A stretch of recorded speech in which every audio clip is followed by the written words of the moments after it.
Hey guys, tonight let's slow everything down. Dim the lights, lower the volume just a little more than you think you need to. Get comfortable. This is one of those stories you don't really have to follow so much as drift through.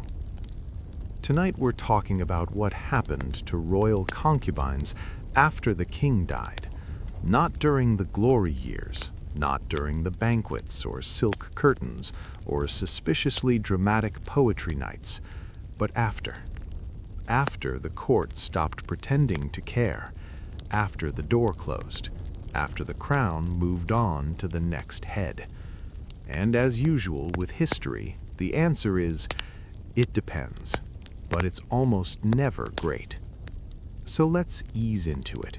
No shock, no suspense, just a long, quiet walk through palaces that suddenly got very, very empty. Now, when most people hear the word concubine, they picture luxury, perfumed rooms, soft cushions, someone fanning you while you dramatically stare out a window. And yes, sometimes that happened. But concubinage wasn't romance. It was administration. It was paperwork with silk sleeves. Concubines existed to produce heirs, flatter egos, and fill political gaps. They were ranked, catalogued, moved around like furniture with feelings. And once the king or emperor died, their usefulness expired.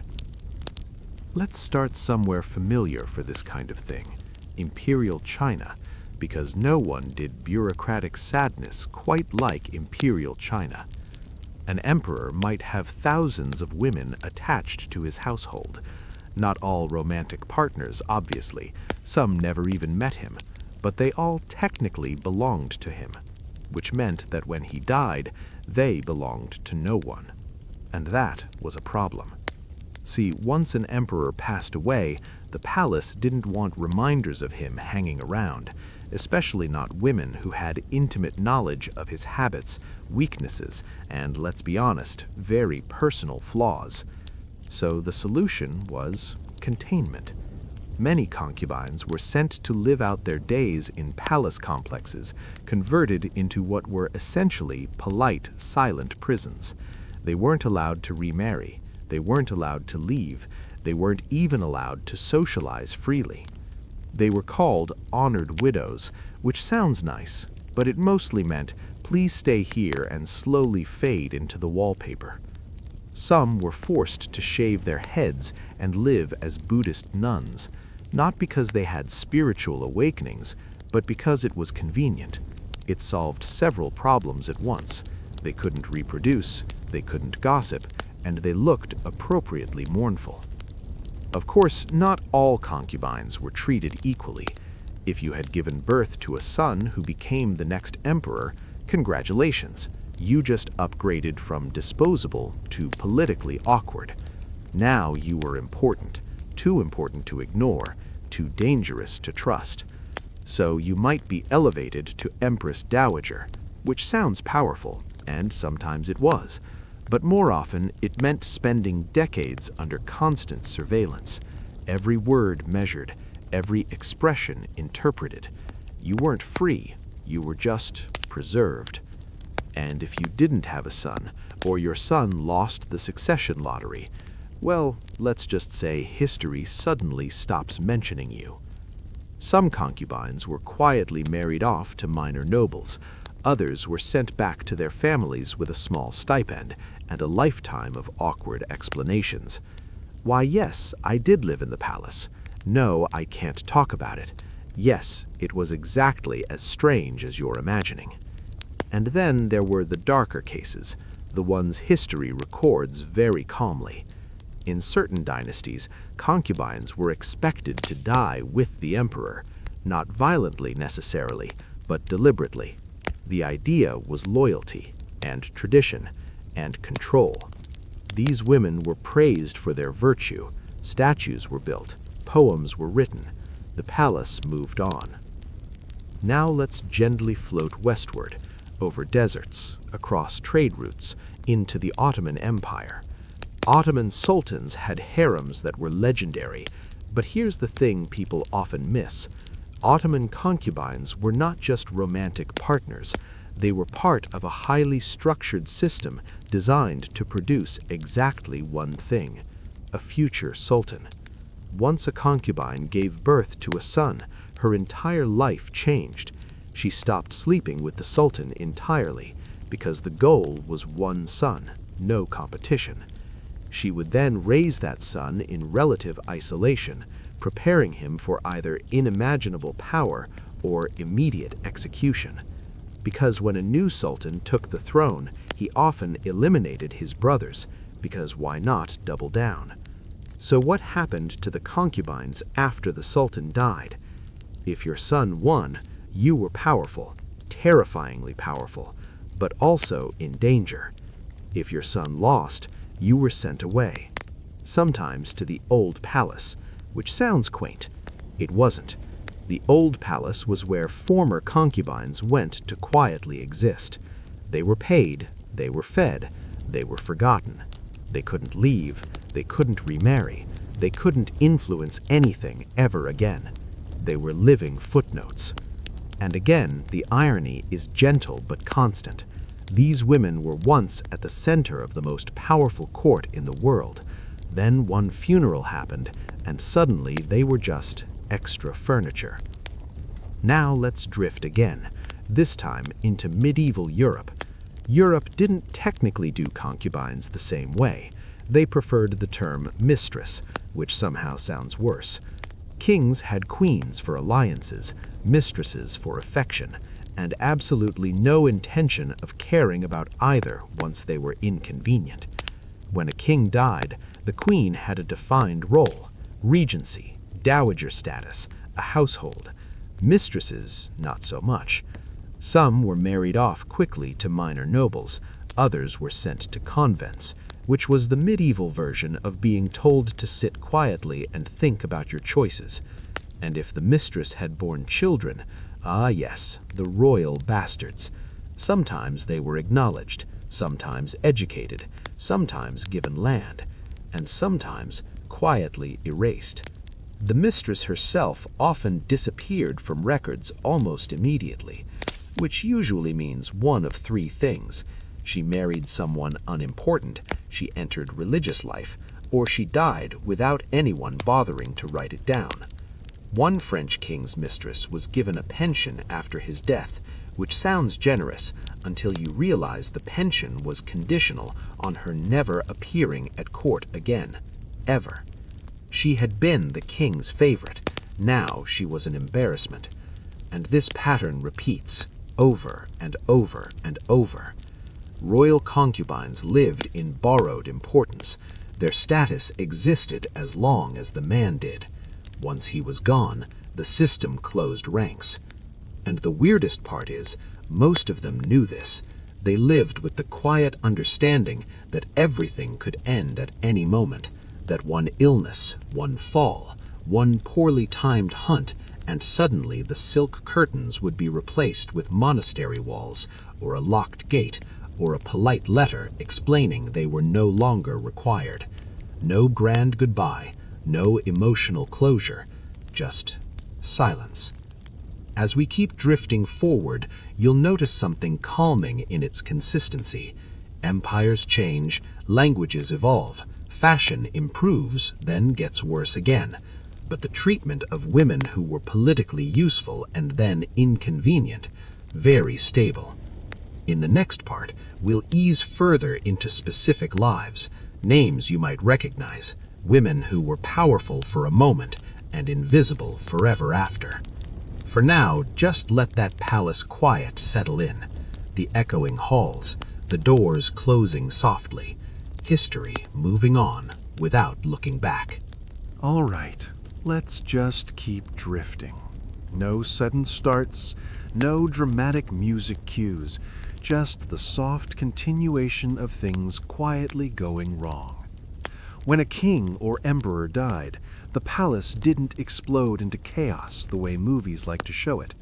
Most of the time, it went still.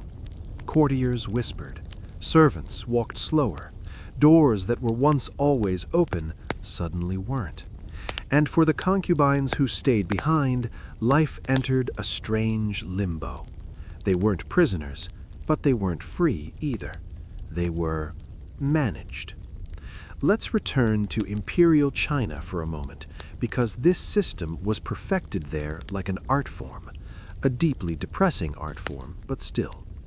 After an emperor's death, the women of the inner court were sorted, literally sorted.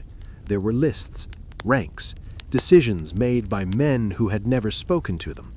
Some concubines were allowed to remain in the palace, but only in designated areas far from political life. These zones were quiet, understaffed, intentionally boring. Boredom was the point. A bored woman was a harmless woman. At least, that was the idea. Daily life became repetitive in a way that slowly flattened time itself. Wake up, dress formally, even though no one important would see you. Eat meals prepared with ritual care. Sit, wait, repeat. Conversation was limited. Letters were censored. Visitors were rare. Many concubines outlived the emperor by decades, which means they spent more time forgotten than favored.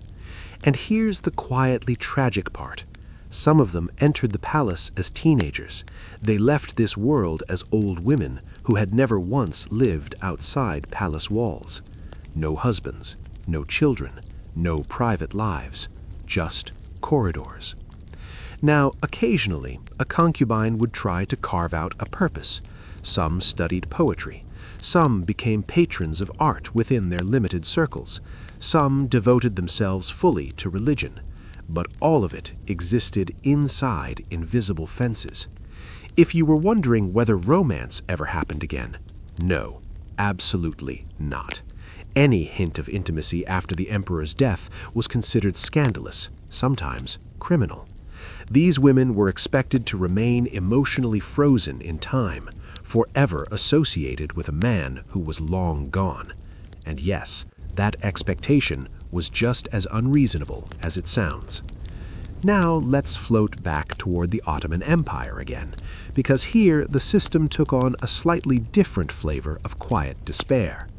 When a sultan died, the harem didn't dissolve, it reorganized. Women who had once competed for attention were suddenly grouped together by irrelevance. Those who had borne sons were the most closely watched, because sons meant claims, and claims meant danger. If your son did not become sultan, you were relocated, often to the old palace, sometimes to provincial estates. And from that moment on, your life became extremely small. You might receive visitors, but they were monitored. You might have servants, but they reported everything. Your job was to not exist politically, which is harder than it sounds. Imagine spending years carefully learning how to navigate power, reading moods, anticipating danger, surviving court intrigue, and then being told that your greatest virtue is silence. Some women adapted. Some sank into depression. Some turned inward completely. There are letters from Ottoman concubines that survived, and they are subdued, polite, measured. Every sentence sounds like it's being read over someone's shoulder. One woman wrote about missing the sound of court music. Another mentioned that she no longer knew what day it was. Time blurred. And just to gently remove any lingering romantic notions, these women were not free to leave and start new lives. They were tied to the dynasty permanently, their identities fixed.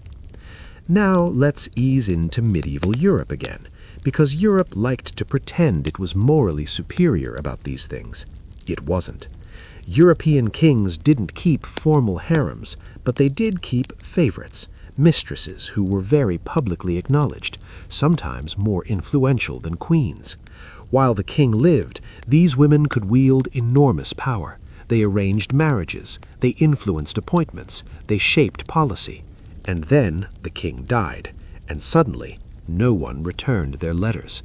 Many royal mistresses found themselves rapidly married off to lesser nobles, men who had no interest in their past power, but plenty of interest in their pensions.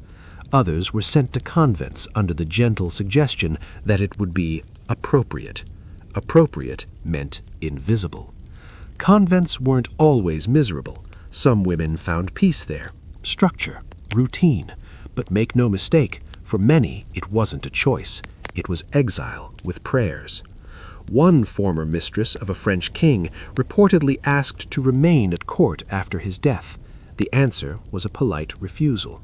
She was reminded that her presence might disturb the moral balance of the realm, which is a very elegant way of saying, we don't want to look at you anymore. Her pension was granted, on the condition she never return. And just like that, someone who once influenced the King of France became a footnote. Now let's talk about children for a moment, because concubines who had children often believed, briefly, that they were safe. They weren't always wrong, but they weren't right either. In some cultures, motherhood elevated status. In others, it complicated everything. If your child survived and thrived, you might be protected. If your child fell ill, lost favor, or died, your protection vanished with them. There are heartbreaking records of women who were honored one year and expelled the next, their entire worth tied to a single, fragile life. And the psychological toll of that?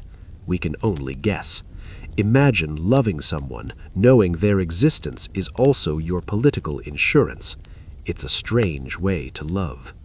And then there's the question of aging. Concubines were selected young. Beauty mattered. Youth mattered. But time doesn't care about dynasties. As these women aged, their relevance evaporated completely. They became background figures, silent observers. Some were known to develop intense routines, walking the same paths, praying at the same hours, eating the same meals. Structure was comfort, because without structure, there was nothing. Now let's float gently into a smaller, quieter category, the concubines who never mattered enough to be recorded. Thousands of women passed through royal households whose names we will never know. They appear only as numbers, tallies, entries in inventories. When the king died, they were dismissed with no ceremony, no pension, no protection. Some returned to families that barely remembered them. Others had no families to return to at all. Their lives simply restarted, but not really. Because how do you explain years spent inside a palace? How do you re-enter a world you were removed from as a child? Many struggled. Some became dependent on charity. Some married quickly. Some disappeared entirely from records. History moved on. And that's the quiet theme running through all of this. Movement. Kings die. Empires shift. New rulers arrive. And the people who once mattered most are left standing still. As we continue, we'll look at individual women, specific lives, moments where power flickered briefly and then went out. For now, just let the repetition settle, the routine, the waiting. Palaces are very good at teaching people how to wait. Let's keep going. All right, let's keep this very slow. If you've settled into the rhythm by now, that's perfect, because part 3 is where time really stretches out. Years pass, faces change, but the rooms stay the same. By this point, the king is long gone. The mourning rituals have ended. The new ruler has stopped pretending to care about the people who came before him. And the concubines who remain are no longer even inconvenient. They're just there. Let's begin with what happens when a new ruler takes power, because this is the moment when everything quietly locks into place. A new emperor or king doesn't want emotional baggage. He wants stability. And stability, historically, means removing anything that reminds people of the previous reign, which includes women who once shared the old ruler's bed. Not because they were dangerous, but because they were awkward. In imperial China, the new emperor would often issue formal decrees regarding the women of the previous court. These documents were very calm, very polite, very final. Some women were reassigned to religious duties. Some were confined to inner palaces permanently. Some were moved far away from the capital. The wording was always gentle. The result was always isolation. And here's the subtle cruelty. The women were often thanked for their loyalty. Imagine being thanked for a life you never chose. Now, occasionally, one of these women had been clever, very clever. She had built alliances. She had raised her children carefully. She had learned when to speak and when to disappear. These women sometimes survived comfortably. They were allowed servants. They lived quietly. They aged in relative peace. But they never re-entered the world. Their best possible ending was still a small one. Most others weren't even granted that. Some were relocated to distant palace complexes that functioned like retirement homes for forgotten women. There was no exit date, no return. Days blended together. Meals came on schedule. Seasonal festivals passed unnoticed. Years slipped by with no external markers. And something very human happened. Many of these women stopped marking time entirely. They didn't count years. They didn't celebrate birthdays. They stopped asking questions. Because asking questions implied change, and change wasn't coming. Now, let's drift back to the Ottoman world for a moment, because here the emotional tone shifts slightly. Ottoman concubines often lived with the knowledge that their sons might be executed at any moment, so grief wasn't new to them. When a sultan died and their son failed to take the throne, these women experienced a strange combination of relief and loss. Relief because survival was still possible. Loss because hope was gone. Their identities had been built around motherhood, around preparation, around potential. And then, nothing. Some mothers continued to educate their sons privately, even knowing it was pointless. Some withdrew entirely. There are accounts of women who refused to decorate their rooms, who stopped wearing jewelry, who asked for fewer servants. They were minimizing themselves, because visibility had once been dangerous, and even in quiet retirement, that instinct didn't disappear. Now, Europe again, because Europe liked to dress this process up with morality. When a royal mistress aged out of relevance, she often faced a social vacuum. She was no longer scandalous, but she wasn't respectable either. She occupied an uncomfortable middle space, too royal for common society, too improper for court. Some former mistresses tried to rebrand themselves as patrons of religion or charity. A few succeeded. Others were quietly mocked. There are letters from nobles who describe former royal favorites with a tone of mild embarrassment, as if they were outdated furniture. Once very fashionable, now rather sad. And that's how power ends most often in history. Not with tragedy, but with awkwardness. Now let's talk about something that rarely makes it into official histories. Loneliness. Royal concubines were surrounded by people their entire lives. Servants, guards, officials. But intimacy was rare. And after the king's death, it became non-existent. Friendships between concubines were discouraged. Trust was dangerous. Gossip could be fatal. So many women lived entire decades without speaking freely to another person. Some developed intense attachments to objects, books, gardens, animals, a cat, a bird, a tree that bloomed every spring. These became emotional anchors, because humans were unpredictable. And now let's gently address the question everyone asks but rarely answers honestly. Did any concubines ever escape? Yes, but not in the way you're imagining. There were no dramatic midnight exits, no disguises, no freedom montages. Escapes were slow, administrative, quiet. Sometimes a woman was officially released from palace service and allowed to return to her family. This usually happened when she was older, when she was considered harmless. But returning wasn't freedom. Families had moved on, parents had died, siblings were strangers, and the woman herself had been shaped entirely by palace life. She didn't know how to bargain in markets. She didn't know how to choose a spouse. She didn't know how to exist without rules. Many returned to palace life voluntarily, because confinement was familiar. Freedom was not. Now, let's pause briefly on something that history barely whispers about: mental health. No one diagnosed depression, or anxiety, or trauma, but the symptoms are there.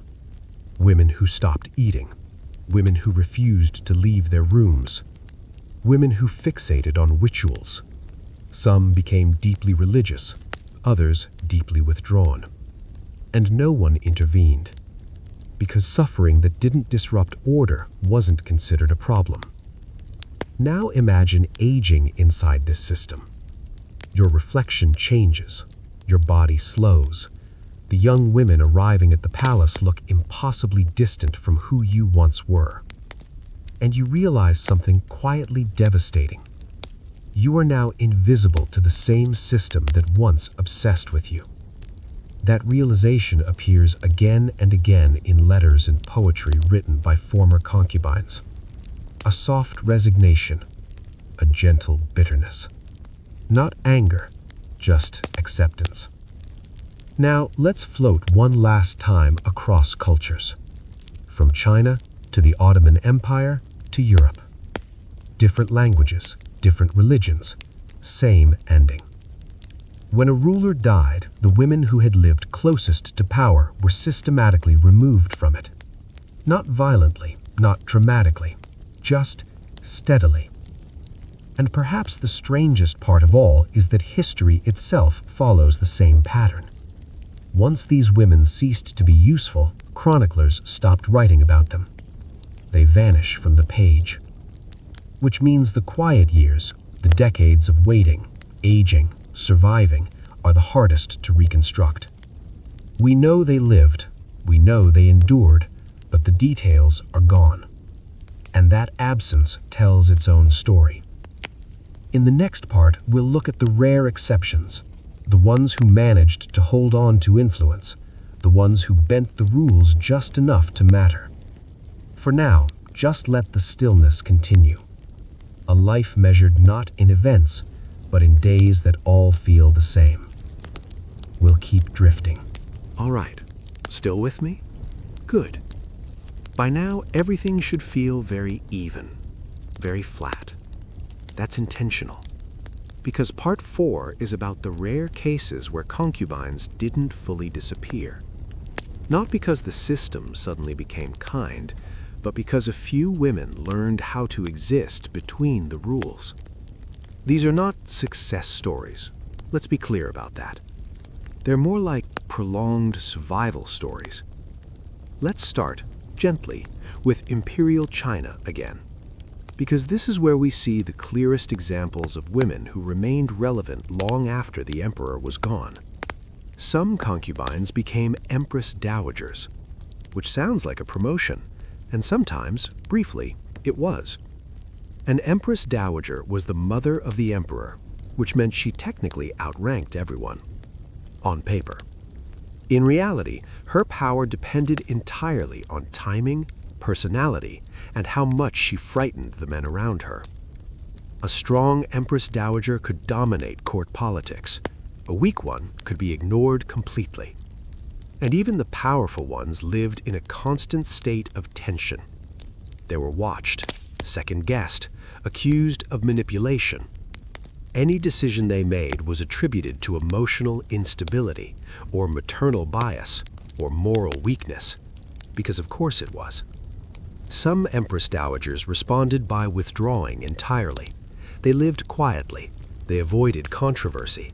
They let ministers run things. Others leaned into authority. They attended meetings behind screens, issued decrees, approved executions.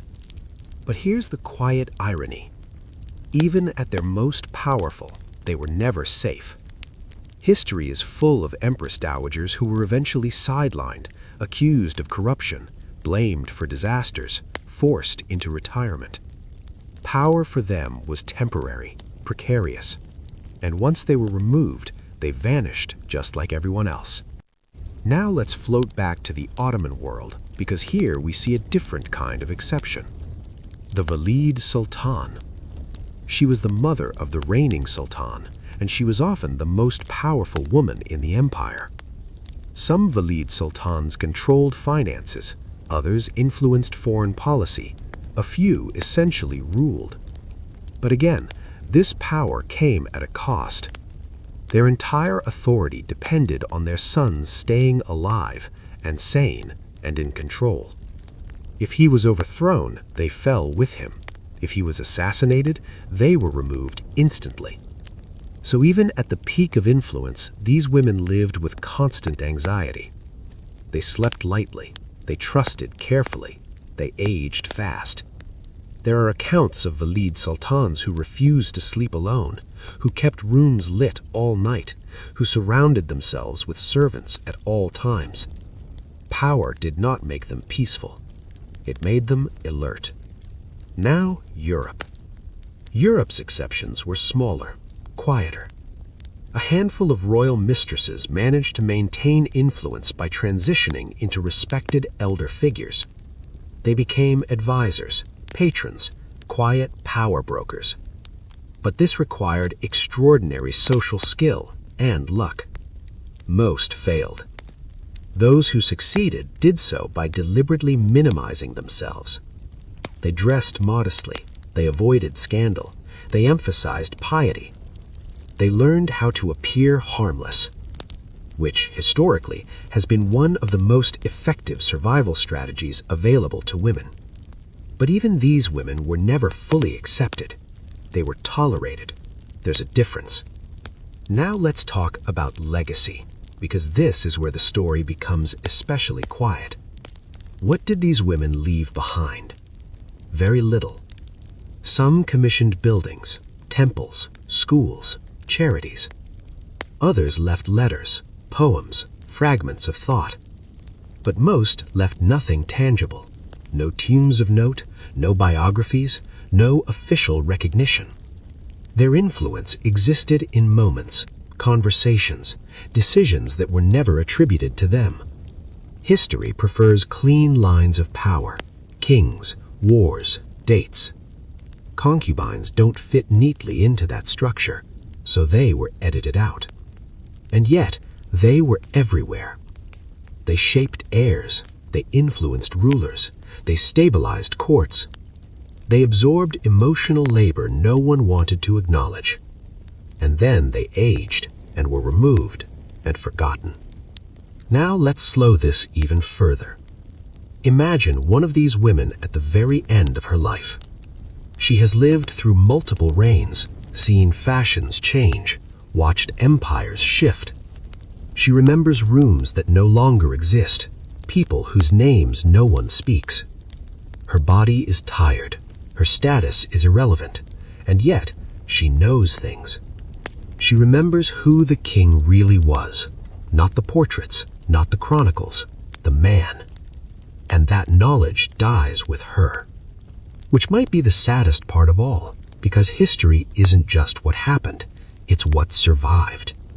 And most of these women didn't. Now, as we bring this part to a close, notice how unremarkable the ending is. No final downfall, no dramatic escape, no redemption arc, just a long life that slowly narrowed. Rooms got smaller, voices got fewer, days got quieter. And then it ended. Which honestly is how most lives end. The difference is that these women were once at the center of the world, and the world simply moved on. In the next part, we'll let this all settle. We'll talk about what this pattern tells us. Not loudly, not critically, just gently. For now, stay where you are. Let the story continue to slow. We're almost at the end.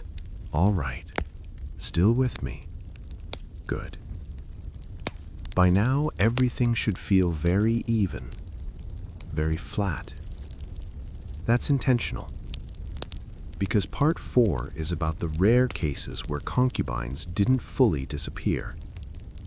Not because the system suddenly became kind, but because a few women learned how to exist between the rules. These are not success stories. Let's be clear about that. They're more like prolonged survival stories. Let's start, gently, with Imperial China again, because this is where we see the clearest examples of women who remained relevant long after the emperor was gone.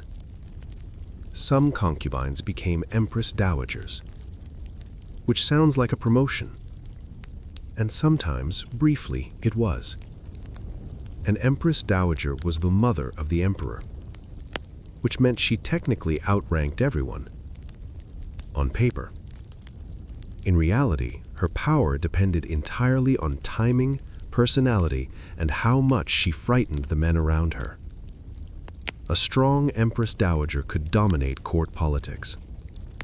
A weak one could be ignored completely. And even the powerful ones lived in a constant state of tension. They were watched, second-guessed, accused of manipulation.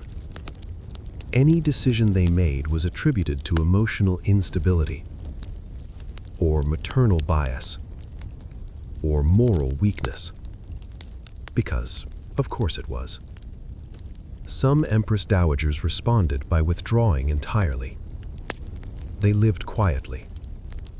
They avoided controversy. They let ministers run things. Others leaned into authority. They attended meetings behind screens, issued decrees, approved executions. But here's the quiet irony. Even at their most powerful, they were never safe. History is full of empress dowagers who were eventually sidelined, accused of corruption, blamed for disasters, forced into retirement.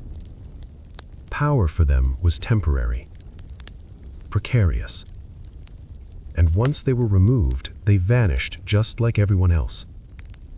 Now, let's float back to the Ottoman world, because here we see a different kind of exception.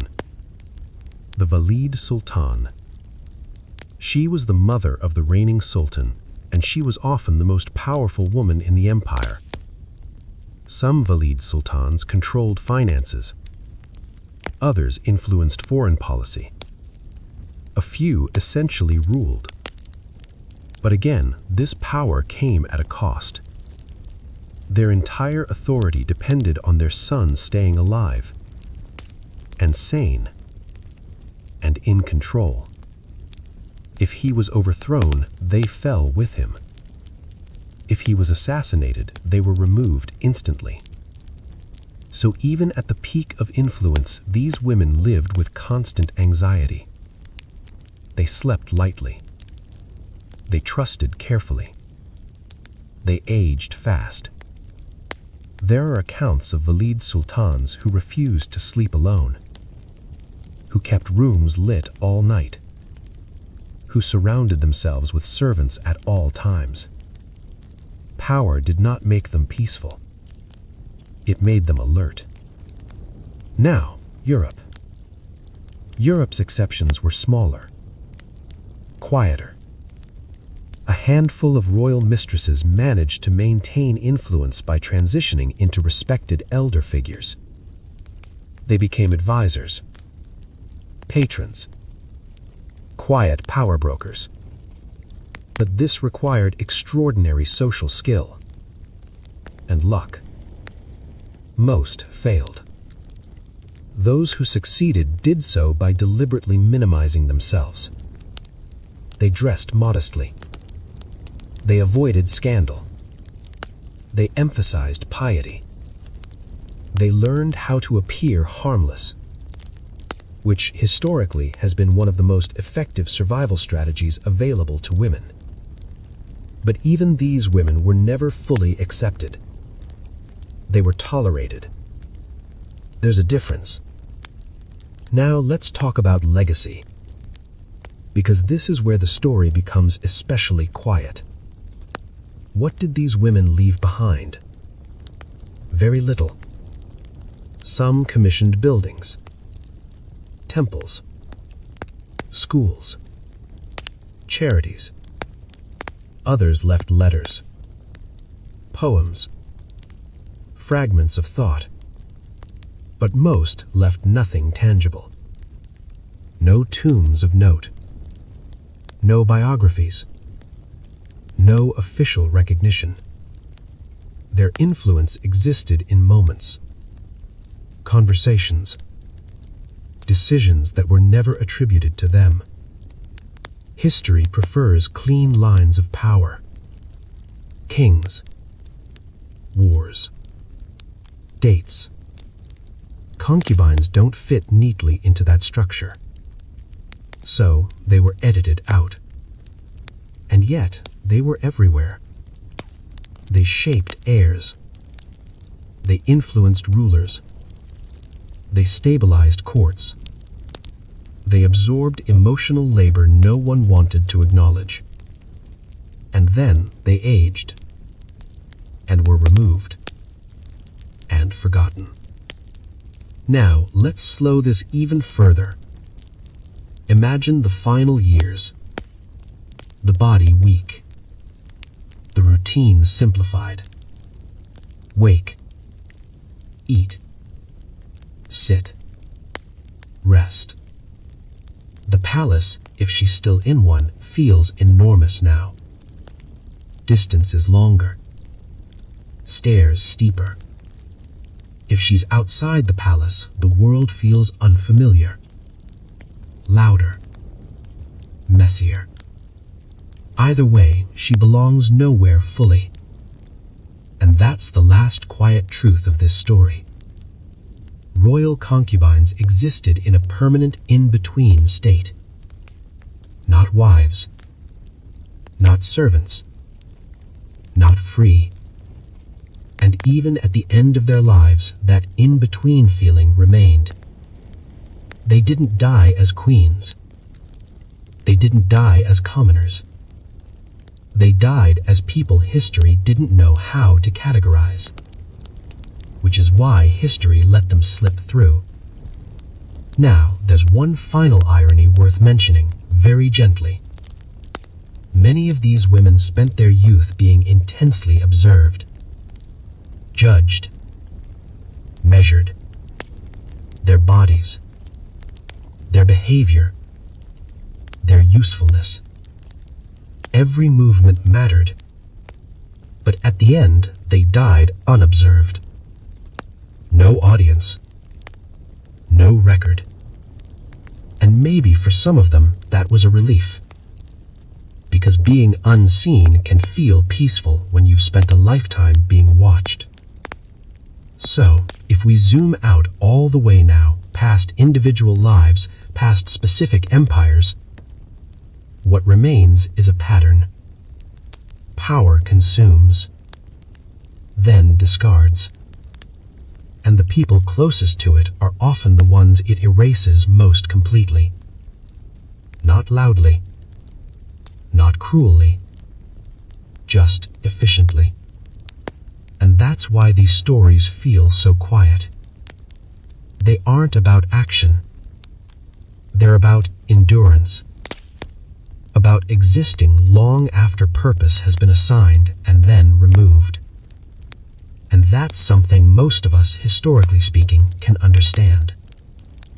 So, if you're listening to this late at night, half awake, half drifting, let the stillness do its work. There's no lesson you need to remember, no names to keep track of, just the sense of time passing, rooms emptying, voices fading, history moving forward without noticing, and somewhere far behind it, lives continuing anyway. That's where we'll leave it. Not with an ending, but with quiet. Good night. All right, we'll move even slower now. This part isn't really about events. There aren't any left. It's about what lingers after everything meaningful has already happened. The echo, the afterimage. By part 7, the women we've been following are no longer individuals in the historical sense. They've become atmosphere. In old palace records, especially in China and the Ottoman Empire, you occasionally see vague references. An elderly woman of the former reign, no longer of consequence, still residing quietly. No name, no rank, just presence. Which is strange when you think about it. These women once lived at the very center of decision-making. They heard secrets before wars. They watched rulers doubt themselves at night. And now they are reduced to administrative background noise. And yet, they're still there, breathing, eating, aging. The palace learns how to move around them. Servants speak softly. Officials avoid eye contact. Young newcomers barely register them at all. They become fixtures, like old trees in courtyards, always present, never addressed. And this is where something interesting happens. When a person is no longer expected to perform a role, they sometimes begin to notice things more clearly. Several late-life writings attributed to former concubines, mostly poetry, mostly anonymous, share a similar tone. Observational, detached. They write about dust, light, sounds, not ambition, not regret, just noticing. A shadow moving across a wall, the way footsteps echo differently at night, the smell of rain before it falls. It's not sadness, it's not happiness, it's awareness without urgency. And that might be the calmest mental state many of them ever reached. Now let's gently widen the lens again. Think about how these women were selected.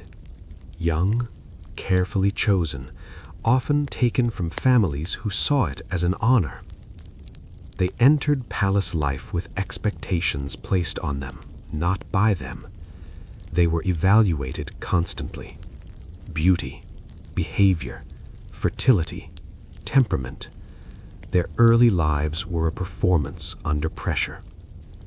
So when that pressure disappeared, what remained wasn't emptiness. It was relief mixed with exhaustion. In Europe, elderly former mistresses sometimes expressed this in blunt terms. One woman, writing late in life, described her years at court as loud.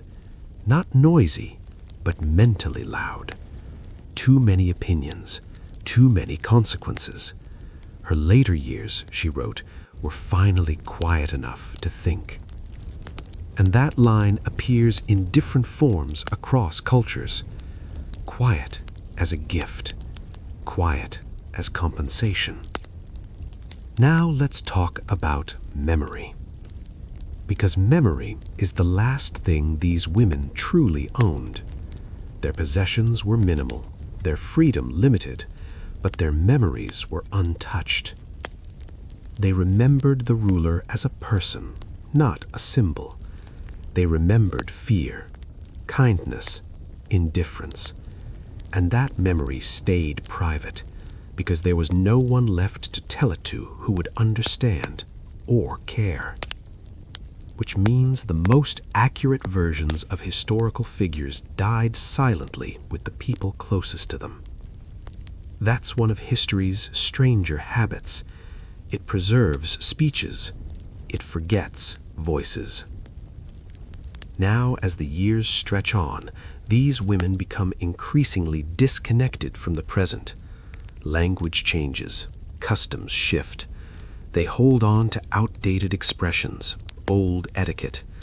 Young people notice, smile politely, move on. And eventually, the woman realizes she is living in a time that is no longer hers. That realization is never dramatic. it arrives quietly. A word she doesn't recognize, a ritual that has changed, a tradition no longer observed, and she adapts. Or she doesn't. Either way, the world continues. Now here's something history almost never admits. Some of these women were content at the end. Not joyful, not fulfilled, but content. No competition, no danger, no need to impress, just existence. And after lives spent being evaluated constantly, that absence of judgment felt gentle. That doesn't erase what was taken from them, but it complicates the story. Because suffering wasn't constant. It faded into routine, and routine softened into neutrality, which is often how humans survive. Now let's slow down to the final stretch, the last days. Illness comes quietly, or suddenly. Either way, it's handled without ceremony. A doctor, some medicine, a servant assigned.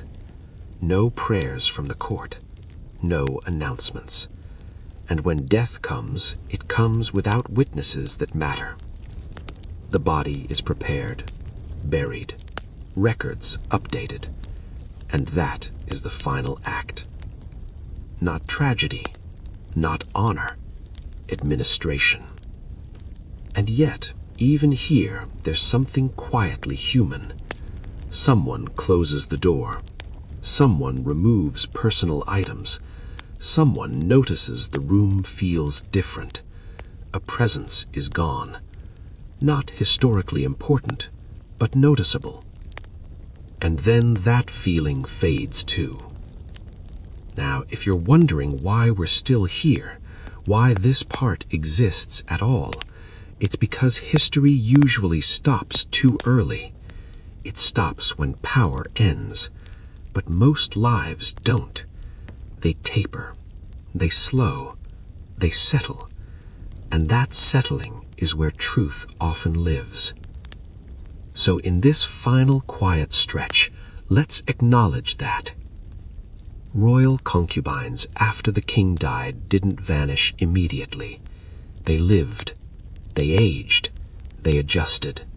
They became ordinary in extraordinary places, and that ordinariness, after lives spent being anything but, was their final state.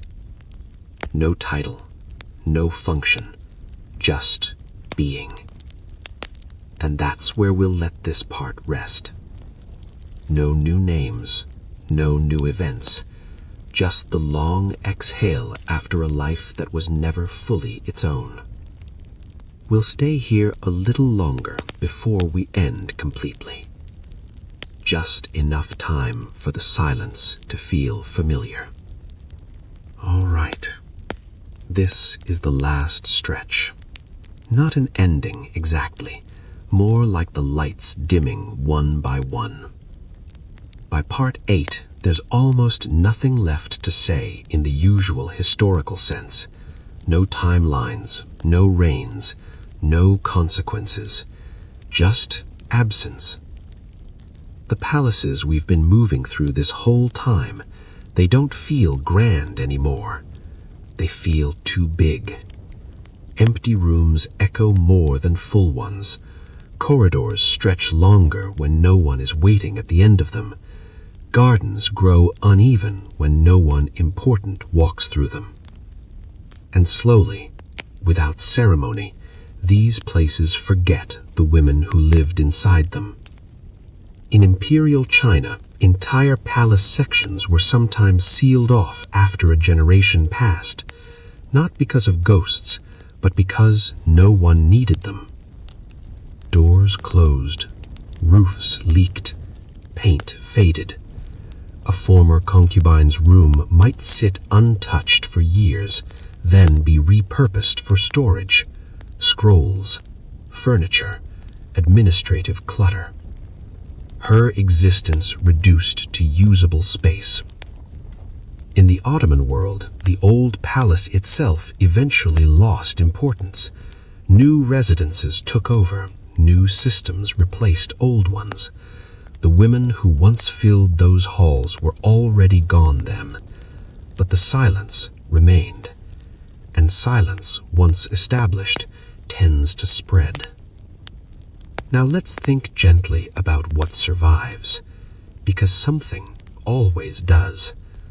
A line of poetry with no clear author, a marginal note in a legend. All right, we're still here, which already means we're further than history usually goes. By the time we reach this point in the story, the women we've been following no longer exist as people in the historical imagination. They exist as residue. Not memories, not legends. Residue. The faint trace left behind after something has been present for a very long time and then slowly removed. And this is where things become almost uncomfortable in their calmness, because nothing dramatic is happening anymore. No one is falling from power, no one is being punished, no one is being rewarded. The world has already made its decision. In Imperial China, once a former concubine reached this stage of life, she became administratively invisible, not officially erased, just no longer worth mentioning. Her stipend was handled automatically. Her residence was listed under occupied. Her health was monitored only enough to prevent inconvenience. She was no longer an individual case. She was a maintenance issue. And that's a strange transition to experience as a human being. To go from being intensely observed, every gesture evaluated, every word weighed, to being ignored so completely that even your emotions stopped registering. No one cared if she was happy. No one cared if she was lonely, as long as she didn't disrupt anything. Which means she was finally allowed to feel whatever she felt. And that freedom, oddly enough, didn't always feel empty. Let's slow down and imagine a typical day at this stage. There's no schedule that matters anymore. She wakes when she wakes. Meals arrive at predictable times, but there's no urgency. If she eats late, no one comments. She might sit by a window for hours, not waiting for anything specific, just watching light move. Palaces are good places to watch light. It creeps along walls, slides across floors, disappears behind pillars. It's slow. And when your life has been defined by slowness for decades, you learn to notice these things. In letters written very late in life, when handwriting becomes uneven and freezing simpler, former concubines sometimes mention the same details repeatedly. Weather, birds, the sound of footsteps. Not because those things were important, but because they were consistent, and consistency was comforting. Now let's talk about what didn't happen. These women did not suddenly gain clarity. They did not have grand realizations about injustice or fate. This isn't that kind of story. Most of them did not sit around thinking, I was wronged. They thought, this is how it is. Which isn't resignation in the dramatic sense, it's adaptation. Humans are remarkably good at adapting to narrow lives. Now let's drift back to the Ottoman Empire again, because here the quiet takes on a slightly different texture. Former concubines in the old palace were surrounded by women just like themselves. Different ages, different pasts, all sharing the same future. And over time, hierarchy dissolved. Who had once been favored mattered less than who was still physically capable, who could walk, who could help others, who could remember small details. Status flattened into age. The oldest women were treated with a kind of distant respect, not because of who they had been, but because they had endured the longest. That's a subtle shift, from power-based hierarchy to survival-based hierarchy, and it happened without discussion. Now let's pause and talk about conversation. What did these women talk about, if they talked at all? They didn't discuss politics, that was dangerous. They didn't discuss the past in detail, that was painful. They talked about practical things: food, health, weather. Occasionally someone would mention a name, not a king, not a rival, a servant who was kind, a friend who had died. Small memories. And when those memories were shared, they weren't analyzed. No one asked follow-up questions. The goal wasn't understanding, it was acknowledgement. Yes, I remember her too. And that was enough. Now, Europe. Europe's version of this stage was often lonelier. Former mistresses who lived outside institutions, outside convents, outside palaces, frequently lived alone. They were known locally, but not understood. People knew they had once been important, but importance without context becomes awkward. So neighbors were polite, distant. The women themselves often avoided discussing their pasts, not out of shame, out of exhaustion. Explaining requires energy, and energy was something they conserved carefully. Instead, they allowed others to believe whatever they wanted, and over time, those beliefs grew less specific. She lived at court once. She knew important people. Eventually, even that faded. Now let's gently approach something that history almost never addresses directly. Boredom. Not dramatic boredom, not restless boredom. Deep, settled boredom. The kind that comes from decades without novelty. Boredom that doesn't agitate, it just exists. Many of these women experienced long stretches where days felt interchangeable. Not bad, not good, just neutral. And neutrality, when it lasts long enough, becomes its own emotional state. It's not depression, it's not peace, it's equilibrium.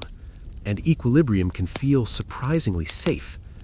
Now let's talk about memory again, because memory changes shape over time. Early memories are sharp, painful. Later memories blur, faces soften, and eventually even the most significant moments lose emotional weight. A former concubine might remember being summoned by the king, but she no longer remembers how it felt.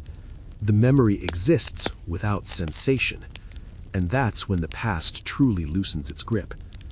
Which is why many of these women didn't spend their final years haunted. They spent them detached, not because they wanted to forget, but because forgetting happens naturally when nothing reinforces memory. No reminders, no conversations, no relevance. Now let's slow everything down even more. Imagine the final months. Movement is difficult. Hearing fades. The world shrinks to a single room. A bed, a chair, a window. Care is minimal, but adequate. No one rushes, no one lingers. And during this time, thoughts don't race. They drift. There's no planning, no anticipation, just presence, which is something these women rarely experienced earlier in life. Their earlier years were filled with anticipation, waiting for summonses, waiting for outcomes.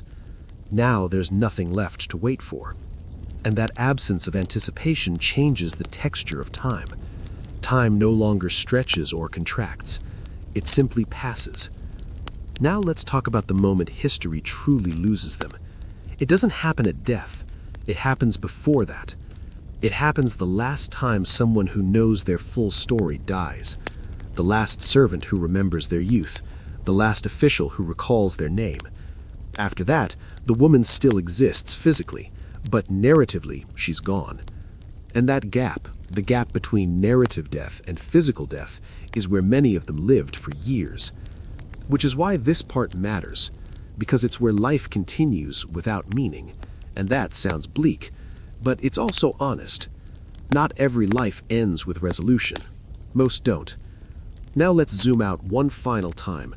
Across centuries, across cultures, royal concubines after the king died followed remarkably similar trajectories. Initial containment, gradual irrelevance, long survival, and then nothing. No reckoning, no justice, just fading. And yet this fading was not always experienced as loss. Sometimes it was experienced as relief. No longer evaluated, no longer watched, free from the constant pressure of proximity to power. Which raises an uncomfortable question.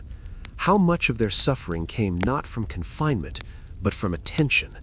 Because attention is not neutral. Attention evaluates, judges, and once attention disappears, so does judgment. Now, as we bring this very long Part 9 to rest, let's sit with that idea. That invisibility can be cruel, but it can also be gentle. That forgetting can erase harm, but it can also erase pressure. And that for many of these women, the quiet years, the years history doesn't record, were the only years that truly belonged to them. No role, no function, just existence. And existence, stripped of expectation, is simpler than we often imagine. So if your mind is drifting now, that's fine. This part was never meant to be held onto. It was meant to pass through you, like light through an empty corridor. And now, we'll let it fade. No announcement, no signal, just silence settling where the echo used to be. All right, this is the final deep stretch. Part 10 is not about kings, not about battles, not even about surviving favor. It's about what comes after history has stopped noticing. And if you followed along this far, you'll notice how slow everything has become. That's intentional, because these final lives weren't fast, they were measured, repetitive, softly imperceptible. Let's begin with the most basic reality. The palace still exists, long after those who mattered are gone. Rooms remain, furniture remains. The walls carry echoes of past conversations. Footsteps, long vanished, have left patterns in dust. Windows frame the same light, though no one really observes it anymore. And in those rooms, often in the most secluded wings, live the women who have survived everything else, the ones we've been following quietly through the previous parts. By now, they are no longer defined by proximity to kings or sultans. They are defined by routines so slow and so ingrained that the outside world hardly matters. Days stretch and compress according to their own internal logic. Meals, previously dictated by protocol, now arrive like clockwork, and no one cares if they are eaten at the appointed time. If someone is late delivering water or tea, it is noted, corrected, and then forgotten. Nothing disturbs the rhythm significantly. Let's pause for a moment and imagine the internal life of such a woman. She wakes slowly. She sits for a time that may feel infinite, staring at the same walls she has seen for decades. She may run her hands over carved furniture, recalling faintly the hands that placed it there, or the ceremonies that once surrounded it. But those memories, once vivid, now exist more as textures than events. She remembers light glinting off gold ornaments. She remembers the weight of silk dresses and the smell of incense. She remembers voices, but not necessarily the names attached. Names fade before time does. Power fades even faster. Some of these women develop small habits. A bird that visits the courtyard becomes important. A plant growing in a pot becomes a marker of time. Even dust, carefully swept or left untouched, can mark passage. And in these quiet rituals, they assert control over a world that no longer considers them relevant. The irony here is subtle but pervasive. These women once existed entirely to please, to serve, to be evaluated. Every motion scrutinized, every word weighed, every glance interpreted. Now, centuries of expectation and training condense into stillness. No audience exists. No evaluation occurs, and in the absence of attention, life becomes quieter, slower, and oddly safer. It is worth noting that this stage of life, though calm, is not always happy. Happiness implies a goal, a desire, a forward momentum, and forward momentum is mostly gone. Contentment is possible, peace is possible, joy is intermittent and small. But boredom, repetition, and a sense of procedural endurance define the texture. Neutrality becomes the default state. Now, let's travel briefly across geography and time. In the Ottoman Empire, the old palace houses hundreds of such women at any given time. Young concubines rise and fall, favorites fade, Valid sultans live and die, but the quiet, aged women remain, invisible yet persistent. They occupy spaces that once buzzed with political calculation and romantic intrigue, and in their invisibility they achieve a strange stability. Unlike Europe, where aging mistresses often find themselves exiled, isolated, or married off to noble families, Ottoman women at the end of their lives frequently enjoy consistent provision. The stipends, while minimal, guarantee survival. Rooms, while small, are theirs alone. And while they may occasionally interact with servants or other long-lived women, the interactions are restrained. Conversation is functional. Observation is optional. Judgment is mostly gone. It is in these quiet years that identity becomes internalized. Once identity was imposed externally: favorite, mother of the heir, wife in waiting, mistress of the sultan. Now identity is only what they remember or what habits create. Some women fill their days with memories, not dramatic stories, but minutiae.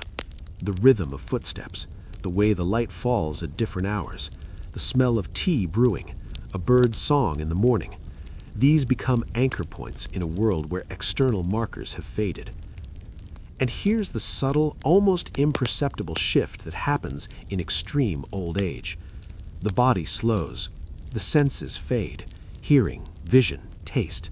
The edges of daily life blur. The mind, if kept active by observation and small routines, becomes quieter too. No new anxieties emerge, no new ambitions, no new fear. It's all past, leaving behind a current of calm that sometimes resembles peace.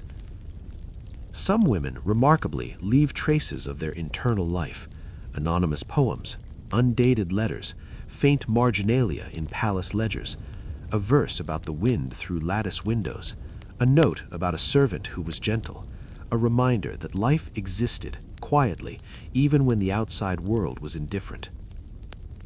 It's important to pause here and reflect on the scale of invisibility.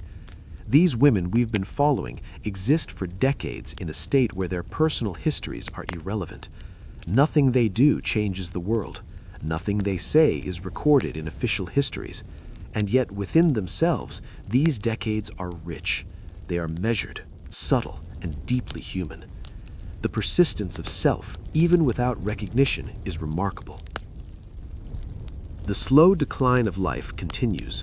Mobility decreases. Time perception shifts. What once took an hour may now take a day.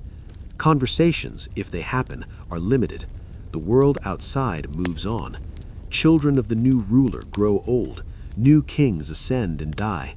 Palaces evolve. Architecture changes. And yet in a corner of that evolving structure, these women endure. Rooms still hold the faint scent of incense. Furniture bears the marks of long use. Windows frame light and shadow, repeating eternally. And in that repetition, life is counted, not in events, but in presence. Now, let's consider mortality. Death eventually arrives. For some, it is sudden. For most, it is gradual, a slowing of functions, a fading of awareness. And even at the moment of death, nothing dramatic occurs. No funeral of state, no commemorative inscription, just administrative closure. A record of death entered, a room cleared. The body becomes irrelevant. Memory of it disappears. And what remains is the pattern: endurance, invisibility, fading. And that, ultimately, is the final lesson of these long lives. Not heroism, not tragedy, not scandal. Endurance, persistence, quiet survival. The palace, after all, is still there. Light still falls through windows. Birds still sing in the courtyards. Dust still settles. And somewhere in a silent room, a woman has lived through it all. And when she is gone, the silence remains. This is the long drift of history, the part rarely recorded. Not the battles, not the coronations, not the intrigues. The invisible years, the forgotten decades, the ordinary persistence that outlasts attention.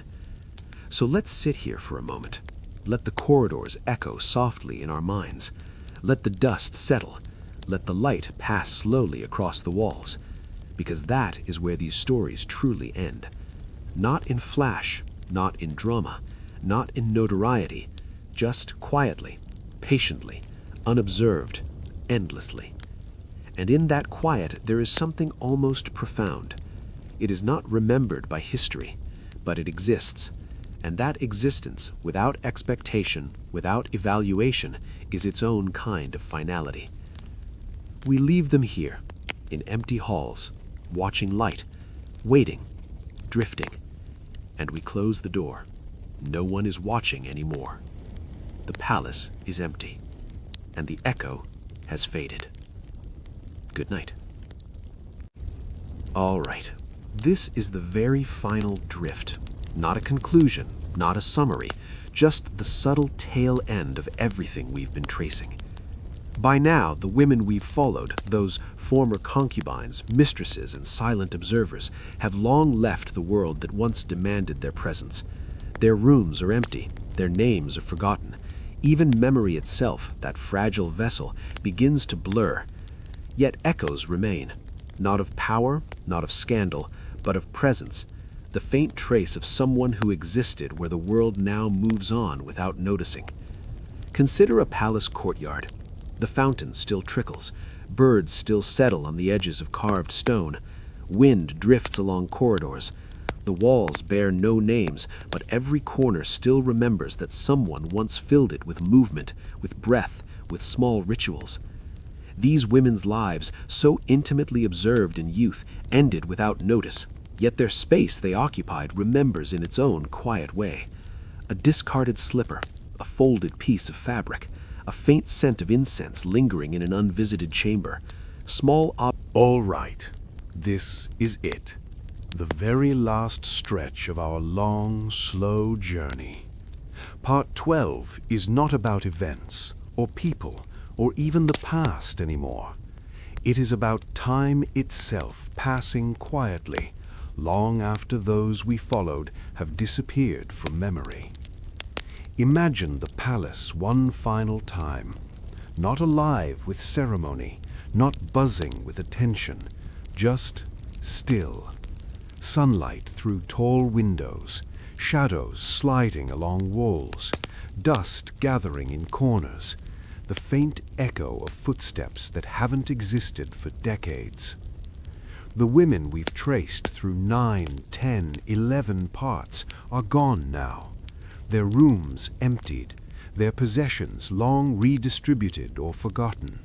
The corridors that once held their measured steps are silent.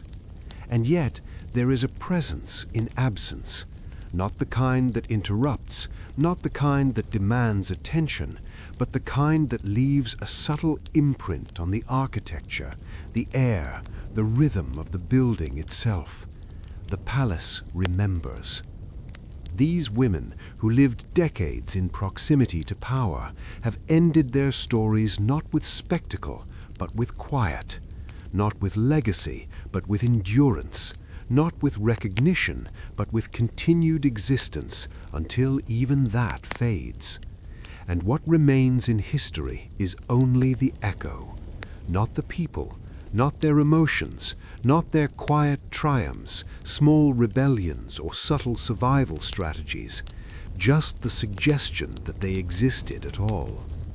Consider the daily life in these empty halls, doors opening to no one, chairs pushed aside but never used, windows framing a courtyard empty of both birds and voices. Time drifts without interruption, unmarked and unobserved.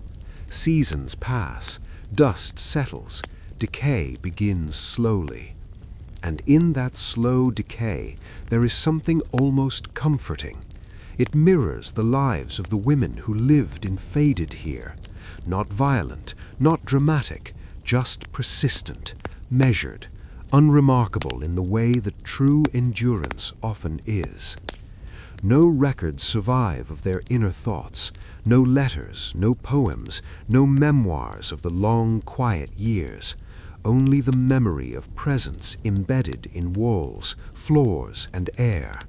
And that is perhaps the most honest legacy, because these women, once constantly evaluated, surveilled, and defined by their usefulness to kings, finally experienced a space without judgment, where their routines were their own, where nothing they did could be measured against expectations, And in that quiet, enduring space, there was a subtle freedom, almost impossible for history to understand. The world outside continues, as always. Kings are born and die, wars erupt and end, palaces are remodeled or abandoned, but these empty halls keep the rhythm of lives lived quietly, long after attention has moved on. And so we end not with fanfare, not with revelation, not with morality. We end with the slow drift of time, with light falling through the same window for decades, with dust settling in the corners, with silence. Because that is the true story of these women, not their proximity to power, not their beauty, influence, or manipulation, but their endurance, their persistence, their unobserved existence. And now we leave them here, in these quiet corridors, in the empty rooms, in the slow passage of time. The palace is still, the echo has faded completely, and the story, finally, rests. Good night. All right. We're going to linger even longer in the empty corridors, the spaces left behind after attention has vanished. Part 13 is not about action, not about intrigue, not about kings or favors. It is about absence and the subtle persistence of lives that history barely remembers. By this point, the women we've been following, former concubines, mistresses, attendants of long-dead rulers, have been gone for decades, perhaps even a century, depending on the palace and the records. Their rooms sit empty, furniture has shifted, windows still catch light in the same pattern, but no one watches it. Dust gathers on floors where once steps fell in rhythm, and the walls, as silent witnesses, keep the faint imprint of all that was lived within them. It's worth noting, gently, that this stage of reflection, this silence, is exactly the kind of time that most histories ignore. Official chronicles care about power, influence, scandals, births and deaths. They rarely pause to describe the quiet drift after relevance fades. And yet, for the women themselves, this is the majority of their lives. Consider the passage of a single day. The sun rises, spilling pale light across high windows. Shadows shift along corridors, touching the edges of doors long unused. The air carries a faint hint of incense, long since extinguished, lingering as memory. A bird settles in the courtyard and then flies away. Minutes stretch slowly into hours. No summons arrive, no audience waits, no consequence follows action. And that, strangely, is freedom. Not the kind that kings or queens can grant, not the kind written into law or decree, but a freedom born of irrelevance, of time passing without scrutiny. Let's return briefly to the idea of memory. These women, when they were present, lived lives defined by observation. Every word, glance, gesture was measured, weighed, and interpreted. Their days were constrained by the rhythms of expectation. But in the years after relevance ends, memory becomes a private domain. No one can challenge it. No one can demand correction. It simply exists to be felt, to be replayed silently in the mind. In the final decades, memory shifts, events blur, faces soften, names fade. The king's voice may echo faintly, but the meaning, the pressure, the significance, it is gone.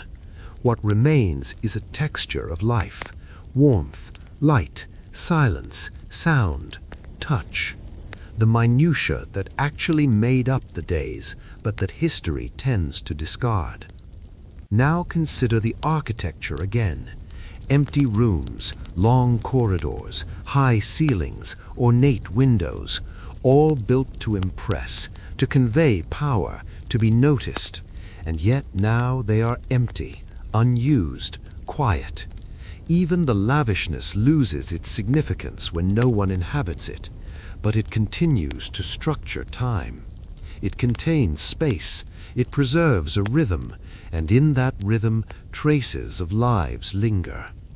In the Ottoman Old Palace, many of these women would have been long gone by this point. Younger concubines rise and fall, sultans ascend and die, yet the spaces they once occupied remain. The system has evolved, but the physical and temporal traces remain stubbornly persistent. Empty rooms, softly echoing hallways, staircases that creak with no one climbing them, the subtle residual weight of human life. Europe, too, leaves similar traces. A forgotten mistress, now old, may have died in a small house outside court.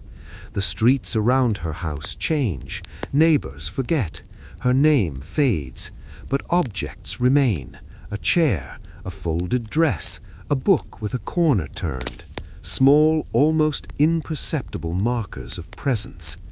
And in both cases, the pattern repeats. Life that mattered once becomes life that is only existing, only passing through time, only leaving faint, almost invisible marks on the world. Some of these women found routines in their old age: the slow maintenance of rooms, the care of plants or animals, the quiet observation of seasons. These rituals were modest, almost imperceptible to anyone else, but vital for preserving a sense of self. And that is a profound truth here. Life continues even when it is unrecorded. Endurance itself becomes a kind of achievement. The ability to exist, quietly, without attention, without expectation, is rare. By now, years, decades have passed. Bodies weaken, senses dull, time itself loses its sharp edges. A day can stretch endlessly or vanish without notice. And in this fading, the women who remain are at last freed from the relentless scrutiny that defined so much of their lives. No court, no Kylries, no judgment, just presence, and perhaps peace. Even All right, we've arrived at the very last stretch. Part 14 is not a conclusion. It is the absolute silence that follows the end of attention, of relevance, of memory. It's the final drift through the corridors of time, through the spaces left behind by lives that history barely remembers. By now, the women whose stories we've followed, concubines, mistresses, attendants of long-dead rulers, have faded completely from the historical record. Names are gone, faces are forgotten. Even whispers of influence have dissolved into obscurity. Yet, remarkably, something persists: the palace itself, the architecture, the echoes of footsteps that once mattered, the subtle imprint of life lived within walls, halls, and rooms now empty. The day begins, though no one observes it. Light moves across dust-laden floors. Windows frame the same sun as centuries ago. Birds sing in gardens, the fountains trickle quietly. Time passes without urgency. No ceremony, no summons, no audience, only presence. This is the space that history rarely captures. Not the battles, not the coronations, not the gossip, the favors, the intrigues, but the quiet persistence of life after relevance has ended, the ordinary endurance of those once defined entirely by proximity to power. Let's imagine one final woman here. She walks slowly, feet brushing the floor. Her hands touch familiar surfaces. She sits by the window, staring at light shifting across a courtyard she no longer belongs to. No one watches, no one judges, no one remembers. And in this unobserved life, she finds a measure of freedom. The relentless pressure of performance has vanished. The constant scrutiny that shaped her youth is gone. She exists for herself alone. Her routines, once dictated by the court, the king, or the sultan, are now her own. Meals, sleep, observation, and rest form a rhythm only she knows. The palace remembers her presence in subtle ways: a dent in a windowsill, a scratch on a chair, a lingering scent of perfume or incense, the way sunlight fell on a particular corner at a certain hour. Small traces, almost imperceptible to anyone else, that bear witness to her existence. Even memory, that fragile companion, changes shape. Sharp recollections soften. Pain fades into texture. Joy becomes a fleeting sensation rather than a headline. The king's voice, once central, now only lingers as an echo in a distant corner of mind. And slowly, over decades, memory itself begins to blur. Edges fade, details dissolve, and yet the essence of presence persists. Time stretches infinitely. Days fold into weeks. Weeks stretch into years. The passage of time is slow, unmarked, indifferent. Decay creeps into walls. Dust settles thicker. Furnishings fade. Even the wind seems quieter, more deliberate. And this is where endurance becomes the story. Not power, not influence, not scandal. Endurance. The simple persistence of life in the absence of recognition, in the absence of consequence. Life as an echo, as a rhythm, as a quiet continuation.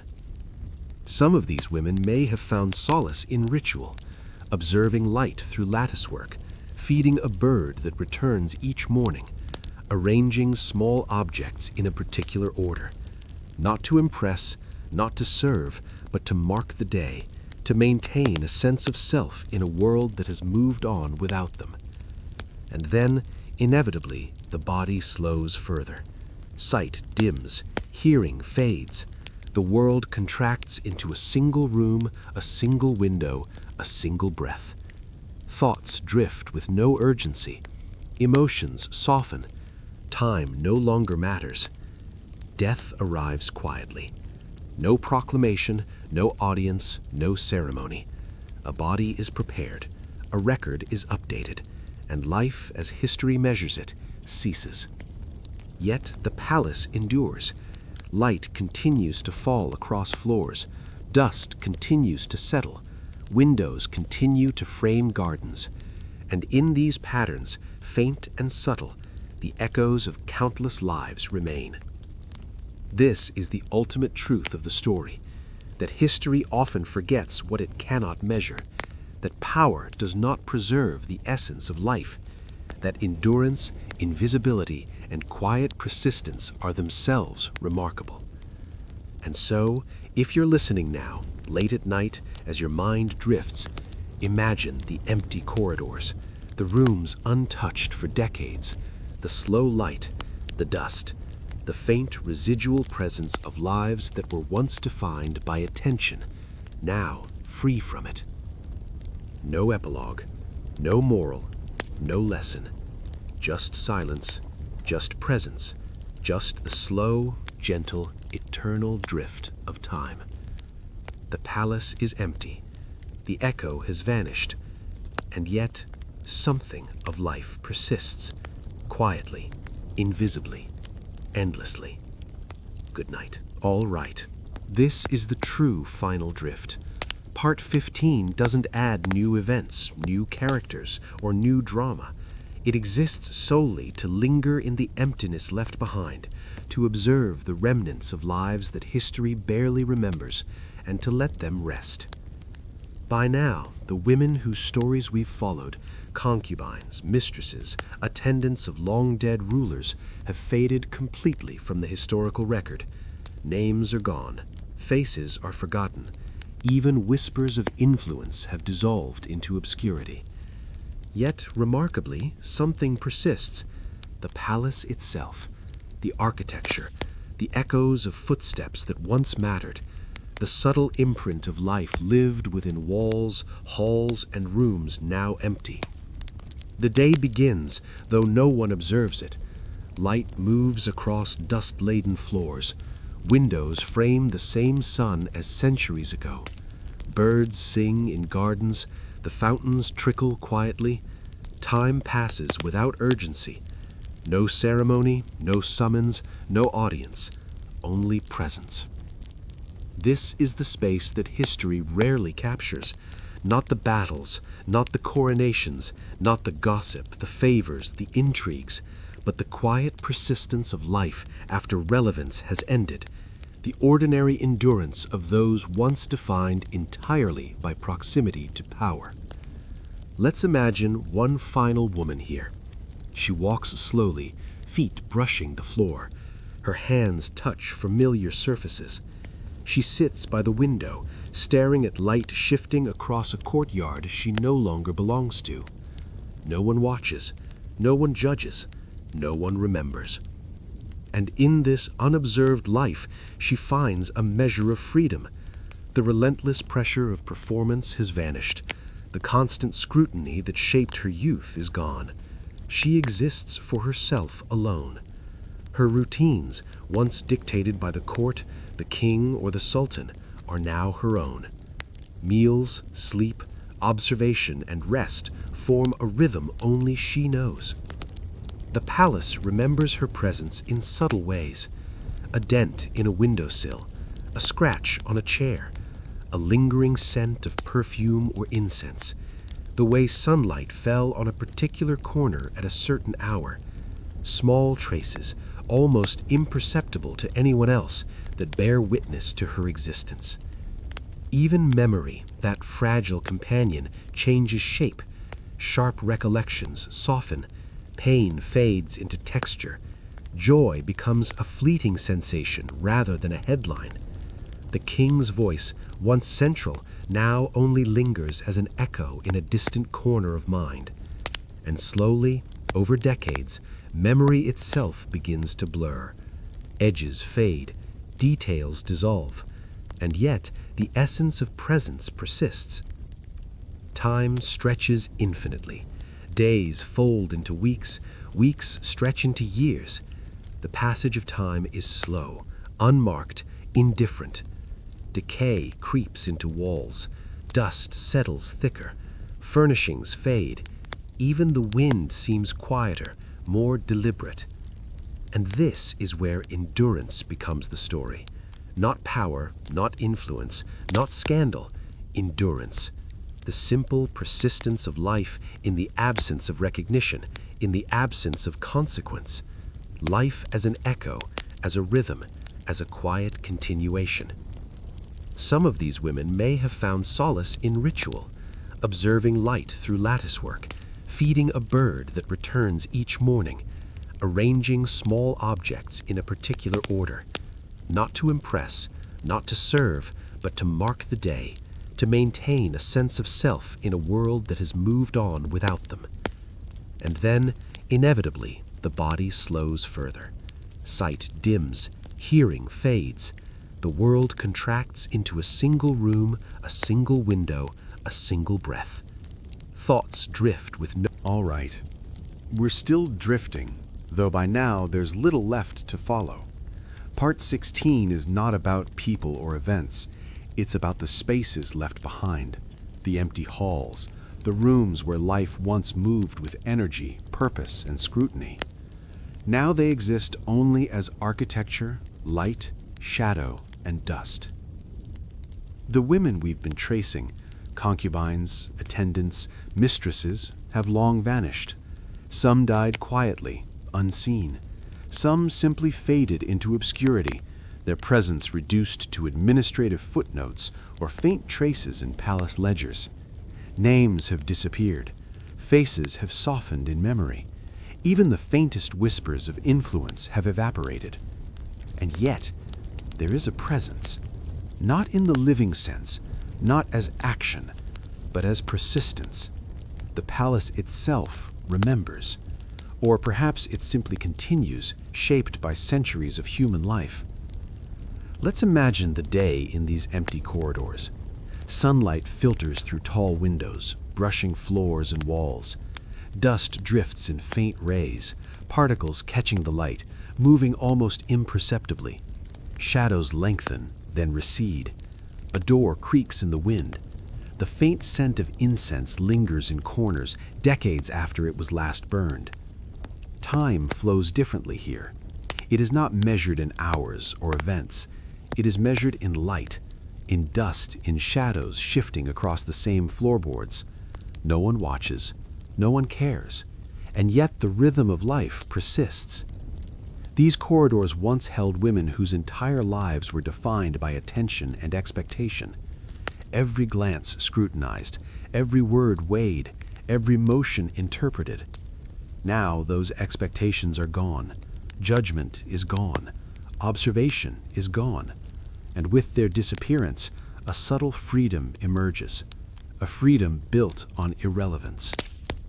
Memory for those still alive in these spaces softens over time. Sharp recollections fade, faces blur, events merge, names lose their power.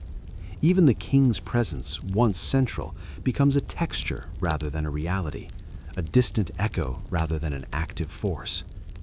And yet, in this softening, life continues, not in dramatic action, not in narrative arcs, but in small, enduring routines.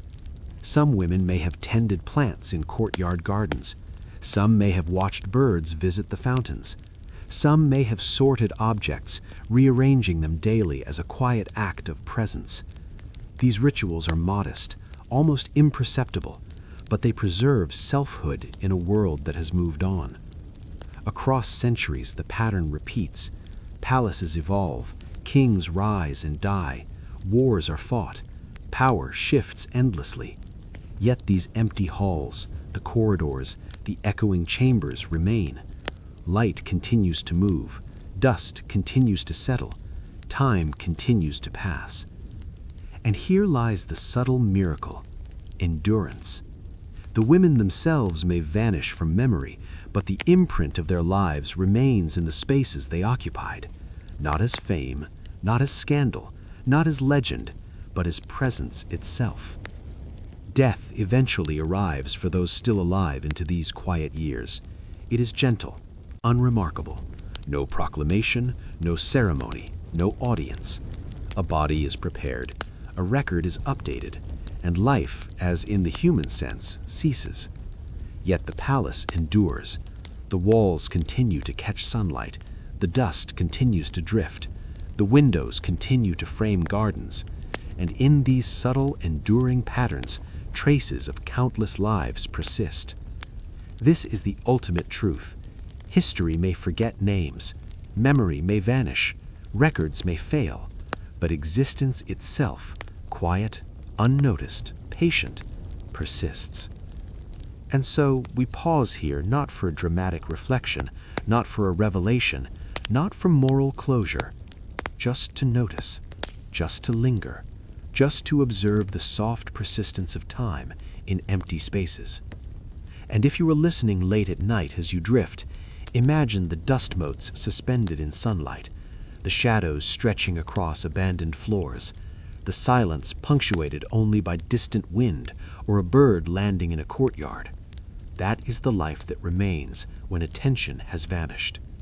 The palace is empty. The corridors echo softly. The dust settles. And in that quiet, there is endurance. Good night. All right. We've lingered long in empty halls, across silent corridors, and through the slow drift of decades after power and attention have faded. Part 17 continues this quiet meditation.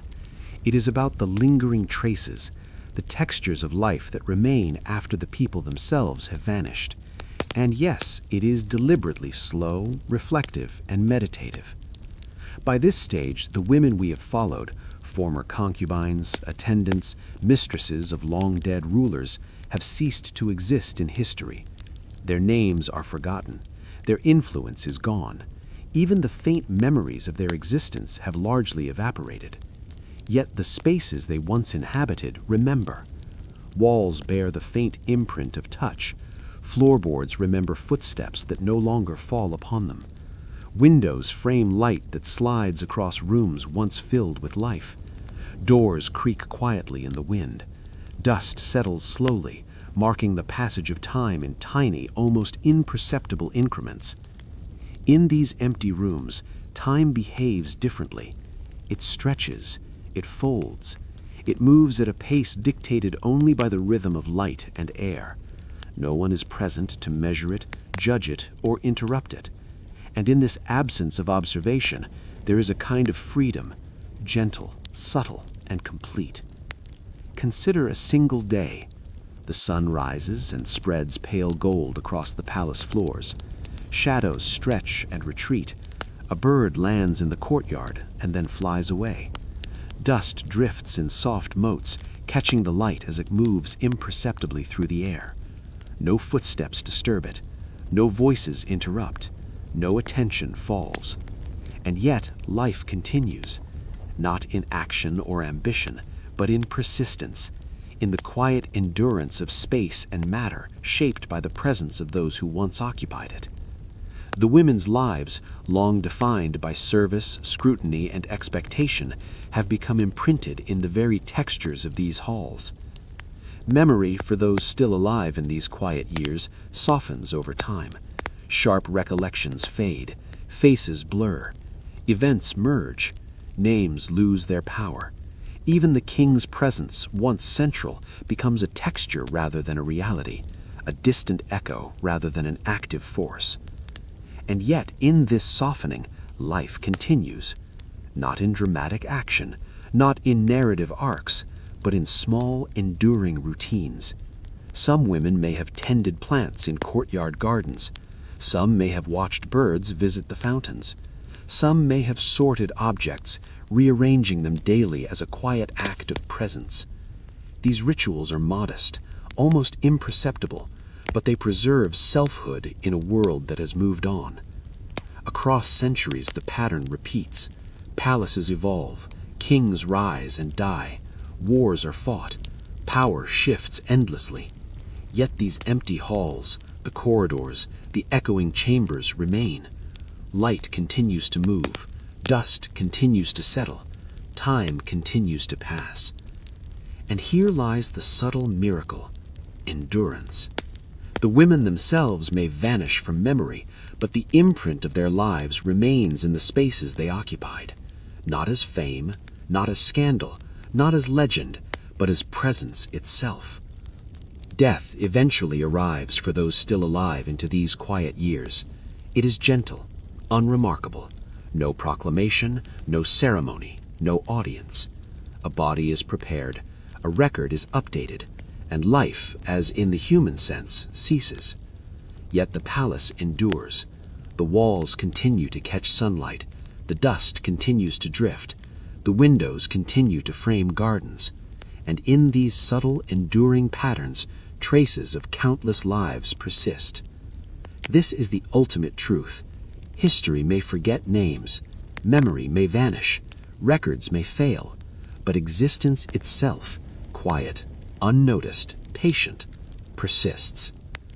And so we pause here not for dramatic reflection, not for a revelation, not for moral closure, just to notice, just to linger, just to observe the soft persistence of time in empty spaces. And if you are listening late at night as you drift, imagine the dust motes suspended in sunlight, the shadows stretching across abandoned floors, the silence punctuated only by distant wind or a bird landing in a courtyard. That is the life that remains when attention has vanished. The palace is empty. The corridors echo softly. The dust settles. And in that quiet, there is endurance. All right. We've lingered long in empty halls, across silent corridors, and through the slow drift of decades after power. All right, we continue. This is part 18, and like the previous chapters, it is not about drama, intrigue, or kings. It is about presence, about the traces of life that linger after the attention, the relevance, and even the memory of those lives have faded. It is about the slow, almost imperceptible drift of time in spaces once full of people. By now, the women we've been following, concubines, attendants, mistresses of long-dead rulers, have long disappeared from the historical record. Names are forgotten, faces are erased, their influence is gone. Even the faintest whisper of their existence survives only in faint patterns etched into walls, floorboards, and dust. Yet the palace endures. Its corridors remain. Rooms sit empty. Windows frame gardens. Light moves across the floors as it has for centuries. Shadows stretch and retreat. Dust drifts in still air. And through all of this, the faint traces of life persist. Time in these empty halls is measured differently, not by hours, not by events, not by historical milestones. Time is measured by light, by shadow, by the slow accumulation of dust, by the movement of wind through open windows. And in this measure, there is both quiet and continuity. Imagine a single day. Sunlight falls through tall lattice-framed windows. Dust motes drift lazily in the beams. A bird lands briefly in the courtyard, then departs. No footsteps disturb the floor. No voices carry through the halls. No attention falls. And yet, life continues. Not dramatic life, not the kind that history records, but life in the form of persistence. The echo of presence, etched into surfaces, architecture, and air. Memory, too, has softened. Sharp recollections blur. Faces lose definition. Events merge. Even the king, once the center of attention, the axis around which these lives revolved, becomes little more than texture, a faint echo, a shadow in long-term memory. Some women, during their final years, found solace in tiny routines, watching sunlight drift across walls, tending to plants or birds, arranging objects in deliberate, almost imperceptible patterns. Small acts, unobserved, insignificant in the eyes of the world, but vital for maintaining a sense of self. Across geography and time, this pattern repeats. Palaces evolve. Kings die, wars happen, power shifts. Yet these empty rooms persist. The rhythms of light, dust, and air continue, and within them the faint imprints of past lives endure. Death eventually comes for those still alive in these quiet spaces. It is gentle, unremarkable. No proclamation, no ceremony. A room is cleared. A record is updated. Life, as history defines it, ceases. But the palace remains. Light still moves across floors. Shadows still shift. Dust still drifts. The windows still frame gardens. And in these patterns, traces of countless lives linger, persistent, subtle, and unobserved. This is the quiet truth. History forgets names, erases records, and diminishes influence. Memory fades, but existence, patient, quiet, persistent, continues. Even in total absence, presence remains. Light moves, shadows stretch, dust drifts, air circulates. The rhythm of life endures without acknowledgement, without recognition, without interference. Pause here. Notice it. Imagine sunlight catching dust motes in a long corridor, a window framing a quiet garden, a door gently creaking in a deserted hall. This is the life that persists when history stops watching. Not dramatic, not extraordinary, but enduring. And that is the lesson. Not heroism, not scandal, not power. Just quiet persistence. Just endurance. Just the slow drift of time. The palace is empty. The echoes are gone. And yet, life continues. quietly, persistently, endlessly. Good night. All right, this is part 19, and we are now deep into the final stretches of our long, slow journey. By now, we have moved past drama, past intrigue, past life as history usually records it. Part 19 is about time itself, about the subtle persistence of existence, and about the traces left behind after memory and relevance have faded. The women we've been following, former concubines, attendants, mistresses of long-dead rulers, have long since faded from history. Names are gone, faces are forgotten. Even whispers of influence or presence have evaporated from records. And yet the spaces they inhabited still bear the faintest marks of life.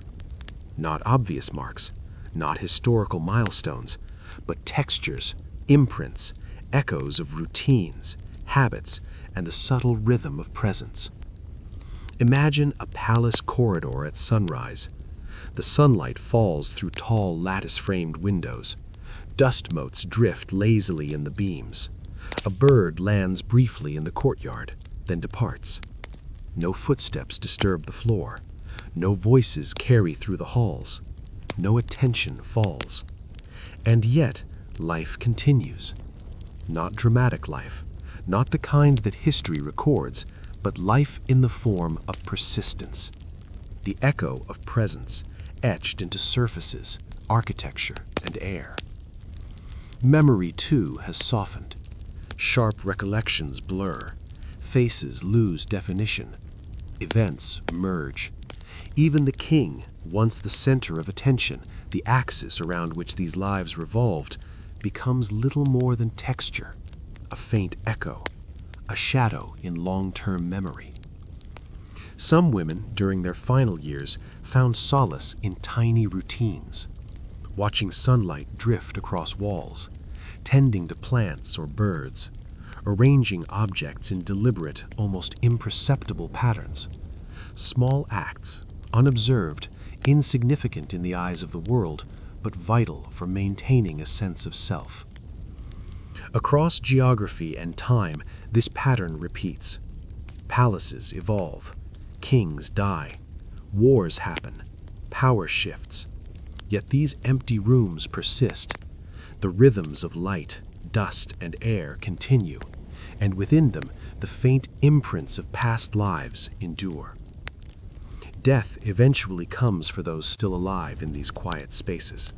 It is gentle, unremarkable. No proclamation, no ceremony. A room is cleared. A record is updated. Life, as history defines it, ceases. But the palace remains. Light still moves across floors. Shadows still shift. Dust still drifts. The windows still frame gardens. And in these patterns, traces of countless lives linger, persistent, subtle, and unobserved. This is the quiet truth. History forgets names, erases records, and diminishes influence. Memory fades, but existence, patient, quiet, persistent, continues. Even in total absence, presence remains. Light moves, shadows stretch, dust drifts, air circulates. The rhythm of life endures without acknowledgement, without recognition, without interference. Pause here. Notice it. Imagine sunlight catching dust motes in a long corridor, a window framing a quiet garden, a door gently creaking in a deserted hall. This is the life that persists when history stops watching. Not dramatic, not extraordinary, but enduring. And that is the lesson. Not heroism, not scandal, not power. Just quiet persistence. Just endurance.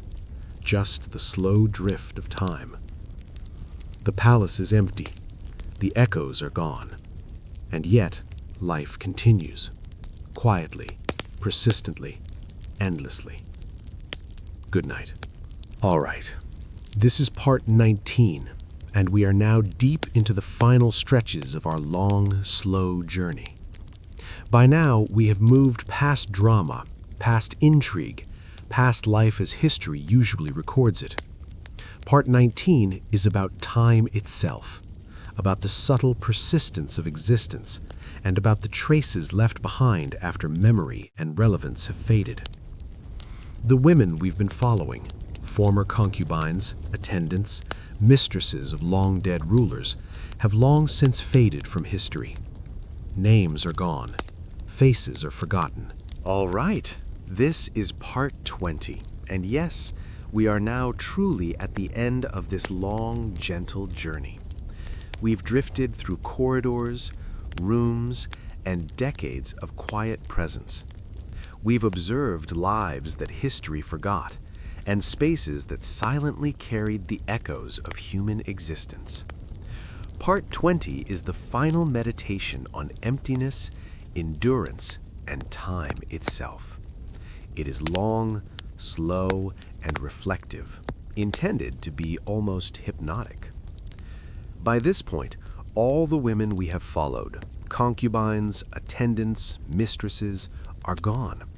Some died quietly in their rooms.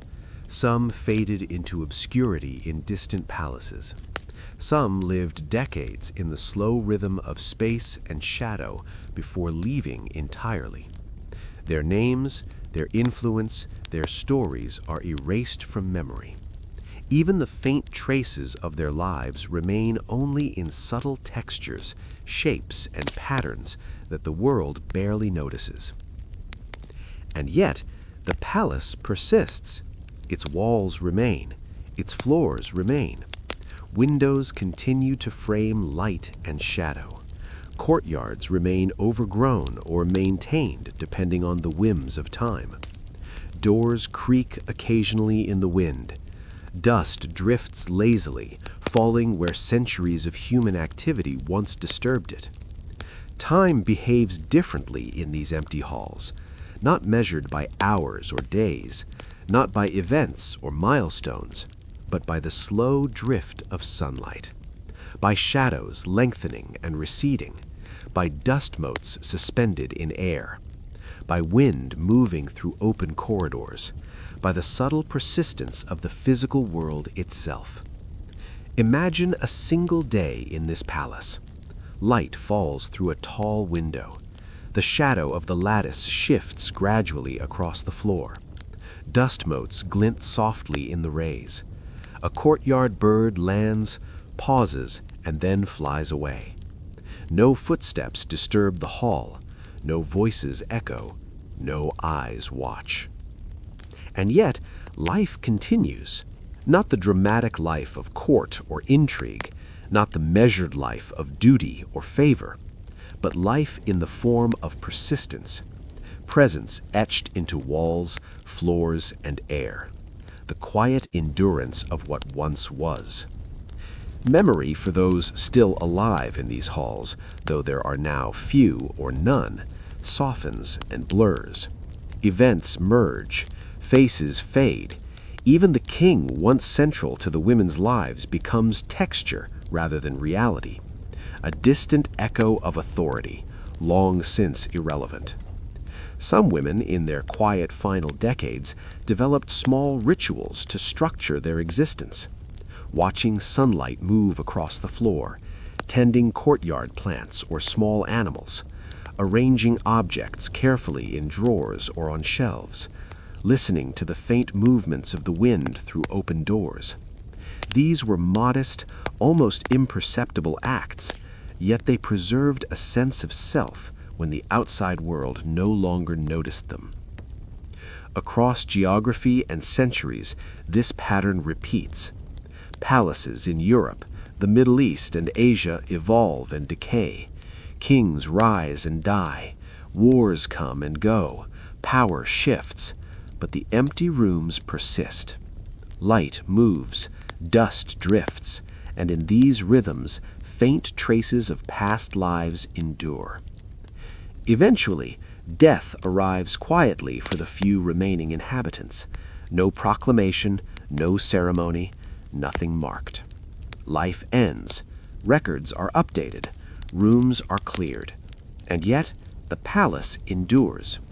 The enduring architecture, walls, ceilings, windows, continue to structure light, shadow, and air. Dust drifts through sunbeams. Windows frame gardens. Corridors stretch into silence. And in these rhythms, traces of lives persist, subtle, enduring, and unobserved. This is the quiet lesson of Part 20. History forgets names. Memory fades. Records vanish. But existence, patient, quiet, persistent, continues. Even in total absence, presence lingers. Light falls across floors. Shadows move and shift. Dust drifts lazily. Air circulates. And the rhythm of life endures, unobserved, unnoticed, and uninterrupted. Consider the palace at midday. Sunlight falls across empty floors. The lattice windows throw geometric shadows. Dust motes float in golden shafts of light. A single bird lands, pauses, and then takes flight. The corridors are silent. Rooms are still. Yet in this stillness, life persists. Some palaces eventually crumble. Walls collapse. Gardens overgrow. Yet the traces of human life, subtle, imperceptible, and persistent, remain. Small scratches in floors, faint dents in furniture, a lingering scent in the air, light caught in dust. These are the quiet imprints of lives once observed, now gone. And in that quiet, there is a certain beauty, not dramatic, not celebrated, not recorded in books, but real, enduring. This is the ultimate truth. Not heroism, not scandal, not influence, but endurance, persistence, life itself continuing quietly, invisibly, in the absence of attention. Pause here. Imagine walking through an empty corridor, light falling across floors, dust drifting, a soft breeze moving through a window. Empty rooms echoing faintly with the memory of lives once lived. This is the persistence of existence, quiet and patient. No epilogue, no moral, no dramatic closure. Just silence, just light, just dust. Just enduring presence. Good night. All right, here we are in Part 21, continuing the drift through time, space, and quiet presence. By now, the story has moved far from human drama. There are no kings, no concubines, no intrigue. There is only the palace, its empty halls, and the subtle persistence of life after memory has faded. The women we have traced, concubines, attendants, mistresses, are gone for decades or even centuries. Their names are forgotten. Their faces have disappeared from memory. Their influence is gone. And yet, the spaces they once inhabited retain traces of them. Not obvious traces, not documented events, but subtle imprints in walls, floors, furniture, and even air. Imagine a hallway, long and quiet. Sunlight falls through tall lattice windows, casting delicate shadows on the floor. Dust drifts slowly in the light, suspended like tiny specks of time. A faint breeze moves through an open window, causing curtains to flutter softly. The air is filled with the weight of absence and the ghost of human activity that no longer exists. Time in these spaces behaves differently. It is not measured in hours or days, not by events or milestones, but by the slow drift of sunlight, by shadows lengthening and receding, by dust motes suspended in air, by wind moving through open corridors, by the subtle persistence of the physical world itself. Imagine a single day in this palace. Light falls through a tall window. The shadow of the lattice shifts gradually across the floor. Dust motes glint softly in the rays. A single bird lands, pauses, and then flies away. No footsteps disturb the hall, no voices echo, no eyes watch. And yet, life continues, not the dramatic life of court or intrigue, not the measured life of duty or favor, but life in the form of persistence, presence etched into walls, floors, and air, the quiet endurance of what once was. Memory for those still alive in these halls, though there are now few or none, softens and blurs. Events merge, faces fade. Even the king once central to the women's lives becomes texture rather than reality, a distant echo of authority, long since irrelevant. Some women in their quiet final decades developed small rituals to structure their existence. Watching sunlight move across the floor, tending courtyard plants or small animals, arranging objects carefully in drawers or on shelves, listening to the faint movements of the wind through open doors. These were modest, almost imperceptible acts, yet they preserved a sense of self when the outside world no longer noticed them. Across geography and centuries, this pattern repeats. Palaces in Europe, the Middle East, and Asia evolve and decay,